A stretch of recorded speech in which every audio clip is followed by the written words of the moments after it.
Initiation, the Kundalini rising, Kundalini awakening, they're all one and the same. Okay, so initiation, I'm all over that. That is the backdrop, all of my work.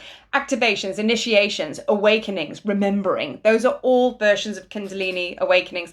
Now, a Kundalini awakening or activation can come emotionally / or physically, okay, or both. Right? So basically we call it the dark night of the soul, all of these things. I mean, we get so confused with labels and everything like that, but this is what this is, right? So I want to talk a lot about the serpent energy, which is very much up front and center. I have never done so many videos back to back because the messages and the channel and the realizations and everything's kind of like coming into one. There's an understanding of all that there is coming into oneness, and I'm going to explain what I mean by that. When I went to Egypt in 2019, that was my second trip. That was the trip of awakening, activations, initiations, huge initiations. And what happened to me is the first trip we did, which was to the Sphinx, I received a massive initiation, and I hadn't ingested ayahuasca. I've worked with ayahuasca extensively. I have a very, very deep relationship with her. I don't have to drink her to work with her, because once you've ingested the medicines, you can actually call them up as a stream of consciousness. That's how it is. And yeah, Aya came through very, very strongly when I was at the Great Sphinx in ceremony, and I started to get very sick. And the energy rose, and I just started to just be really sick. And I asked Aya, what is this all about? And she was like, you need to let go of everything. And I was like, but what are you doing in Egypt? Like, you're the Peruvian jungle. And she was like, I'm everywhere. And make no mistake that I am, and I will continue to be so, everywhere. So it's like she was kind of like working with me to break her out of the stereotypical understanding that ayahuasca is just in Peru or Brazil or whatever. She's a divine feminine. She's a powerful, powerful goddess. And like I say, she's one of my most powerful guides. And she's with me always. And there she is coming through for me in a very powerful, intense way at the Great Sphinx. Then 2 days, and then I went into the Great Pyramid, and obviously the purging kept happening, and it was an initiation. It was a Kundalini rising. I didn't realize it at the time, but my body was in so much pain. It was very, very intense. Then a few days later, I had the same thing on the Nile. She came back again, and it was just Kundalini, Kundalini. Now let's understand this. Now ayahuasca, her spiritual body, I suppose, a symbol of who she really is. She is serpent, she's snake, that's who she is. And now let's like sidetrack slightly here, sidestep. Wadjet is one of the oldest Egyptian goddesses in the pantheon, in the Neteru, and she you don't mess with her. When you approach her, you approach her with humility. And if you don't have humility, she'll show you. You know what I'm saying? But she's very, very powerful. She's a powerful protector of children. She used to protect the pharaohs. She protects the tombs. But like I say, she was one of the oldest goddesses, and you don't mess with her. You approach with deep respect. And ayahuasca is exactly the same, but they're one of the same, because Wadjet is a serpent goddess, and so is ayahuasca. So here is the kind of like collapsing into oneness, where I was just like, right, okay. Now, there is a lot of talk, a lot of people channeling. There is serpent energy rising. Everybody's talking about Kundalini, Kundalini. That's exactly what's going on now. So if you want to just bring it down into simple terms, Wadjet, Aya, is working with each and every one of us for the divine feminine consciousness. So what they're actually doing is they're building up all the energy, and it's coming up the spine, and it's coming up, and it's rising, and it's falling. It's rising, and it's falling.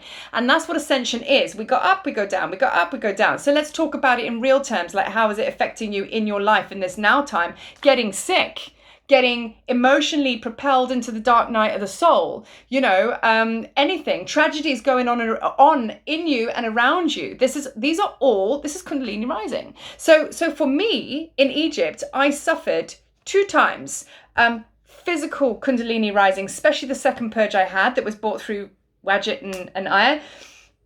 It was very, very painful in my body, and I experienced exactly the same thing on Christmas Day, prior to this. And the purpose of it is just clearing stuff. So imagine your spine, which is basically where your whole power is. It's the divine feminine and masculine serpents that go up your spine like that.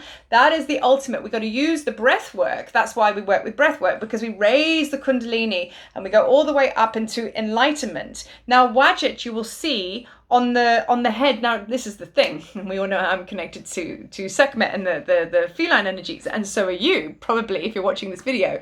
But Wadjet is featured. She actually sits on the front of Sekhmet's, like, third eye.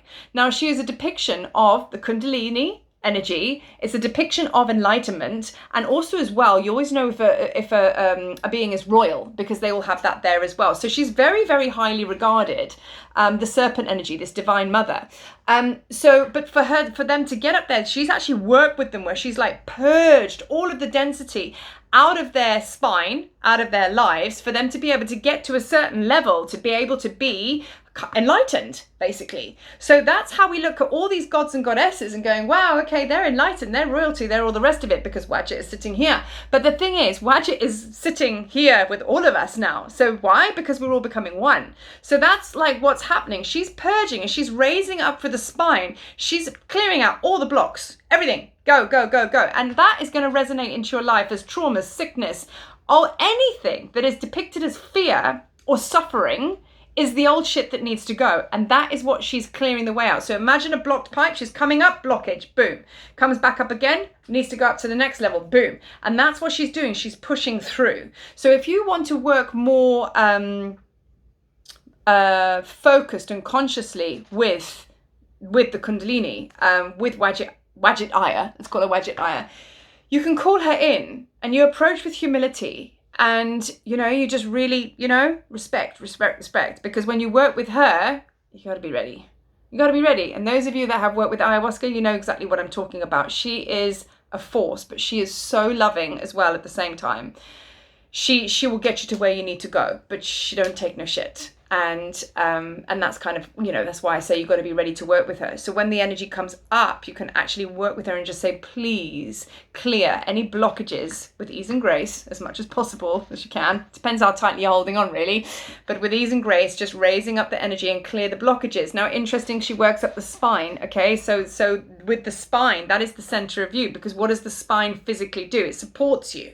Okay, it's a bone structure that makes you stand upright. Without it, you'd be like this, right? So imagine that is the depth of you. You can't get any deeper than that. So when she comes up and she rises, that's the central power channel. That is like, that's going to blow your doors off, you know. But we can do it with compassion by being conscious of our process and working with those frequencies and with those energies and being conscious, like I say, of what's actually going on and why. And then just work with the Kundalini energy, breathing in, breathing, you know, letting breath go, breathing up, letting breath go. And just allow these processes to unfold. Because like I say, everything is coming into oneness. It's collapsing into oneness now because we are coming out of our minds and we're being like propelled into our hearts. And in our hearts, everything is one. So there is no separation. So labels, distinctions, belief systems of Aya is in Peru, Wadjet's in Egypt, you know, this god is in that country. No, it's all one. Because as we know, you know, Horus in Egypt, Egyptian Horus, Isis's son, he is the divine reflection, meaning the same as Yeshua. Isis is the Mother Mary. So you've got Yeshua and Horus, which are the same. They both had exactly the same life. So when you think about it, it all just comes into one. So once we have that non-complication, because we're in the heart, we can work with the energy more powerfully, and we can understand and know that everything that Wadjet is purging out of your system is actually just illusion, and it's not real. Because if it has a label, if it's sticky, if it's sore, if it's suffering, it's not real. And that's the shit that's got to go. So it doesn't matter who you are, what you are, or where you are. You've got to go through this process. So I would rather go through it working with the frequencies, or basically let go or be dragged, is what I'm trying to say. Yeah? And surrender. Surrender is going to take you into the heart and just allow everything to fall away. Because those things, if they're coming at you, bro, really, really intensely, it's because you're holding on really, really tightly. And it's actually no different to actually working in a medicine ceremony. When those, what they call those bad trips, or whatever it is that you want to call it, or pockets of very, very powerful density, when you're working with the sacred medicines, when that comes up and you're like, oh, vibrating, and you're having a very difficult time, it's because you're not in your heart. So you've got to come into your heart and you've got to breathe, and then the energy moves. It's only because you're holding on so flipping tightly through the mind that it actually is traumatic. So that now, take that out now and expand that into your life, into what you're going through, you know, how your reality is playing out, and apply that to that. So we've been talking very much about Aya, very much about Wadjet. They're one of the same, you know, and then we're kind of like ancient wisdom, as I've always said, taking it into modern day living. So how you work with this energy, because that's the truth of actually what's really going on. And when you understand, because the ego mind is a good thing. It's not that we want to get rid of the ego mind completely. The ego mind helps you penny drop, if you know what I mean. So now I've just explained everything. Oh, the heart is the primary place of living. Then you have the mind that kind of like processes the mental aspect of this, and that allows the penny drop for you to then embody. So the mind's not a bad thing. It's just that this needs to lead. And this needs to come secondary. But if you're having a hard time in your life and Wadjet's blowing your doors off, it's because this is primary and this is secondary, or it might not even feature at all. So that's what I have to share with you today. Serpent energy is very, very powerful, and we're going to move through February with this energy, even beyond. But they are your allies. They are your support. This is your true support. And you know, your support can only come in when you're ready to let go of the belief systems in the false support, which is social media, things in the physical world, whatever. You know, you can do this. You can do this without social media. You can actually do this without a guru. You can do this without reading a ton of spiritual books, because you don't need to learn anything. Your soul knows exactly what to do. You are very, very highly galactically intelligent. You've got all of that. So this is where you're moving to really know that. That's where we're moving to. So anyway, I'm gonna sign off now because there's so much I want to share, and I'm gonna go into another video.